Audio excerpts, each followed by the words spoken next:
اوس له سړیو پاتې شوه میرمنې نشهیي توکي پلوري. په جلال آباد ښار کې په نشهیي روږدو کسانو شمېر له یوې ورځې نه بلې ورځې ته زیاتېږي. په سلامونه مو هرکلی کوم دوستانو، خدای دې وکړي چې جوړ او روغ اوسئ. د مطلب د شروع کېدو نه مخکې زموږ دغه ویډیو یو ځل تر پای وګورئ. په جلال آباد ښار کې پر نشهیي روږدو کسانو شمېر له یوې ورځې نه بلې ورځې ته زیاتېږي. ان د ولایت په څو مترۍ کې ډلې ډلې پوډریان ناست وي. که څه هم د امنیتي مسلم په دې برخه کې د اقداماتو خبره هر وخت کوي، خو بیا هم یې اغیزه نه لیدل کېږي. ښاریان وایي په دې ښار کې په ښکاره نشهیي توکي پلورل کېږي، خو پولیس یې مخه نه نیسي. نشهیي توکي څوک او څه وخت پلوري؟ د دې پوښتنې په ځواب کې ښاریان وایي په ښار کې یو شمېر مخپټې مېرمنې دي چې نشهیانو باندې نشهیي توکي او پوډر نور توکي ویشي او په بدل کې ترې پیسې اخلي.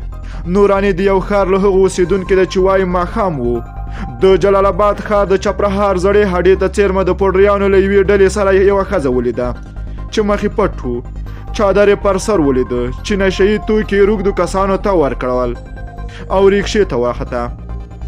ښاریان وایي دا ډول مخپټې مېرمنې ډېرې دي چې په ښار کې نشهیي توکي پلوري. د دوی په خبره دوی له پولیسو سره هم اړیکه لري، ځکه په ډاډه زړه نشهیي توکي یا مواد پلوري.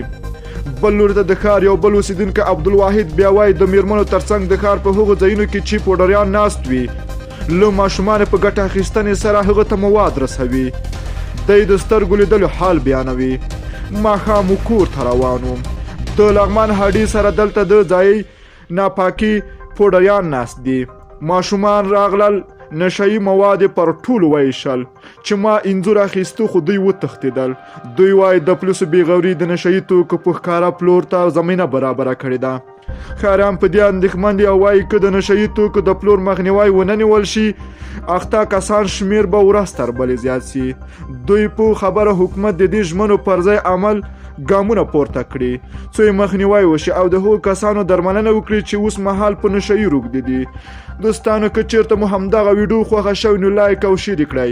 که غواړئ چې د تازه او دقیقو معلوماتو څخه خبر شئ نو زموږ د لمر پریس چینل حتما در سره سبسکرایب کړئ. نور مو دوستانو په پاک رب سپارم، الله مل شاخ وخت درته غواړم.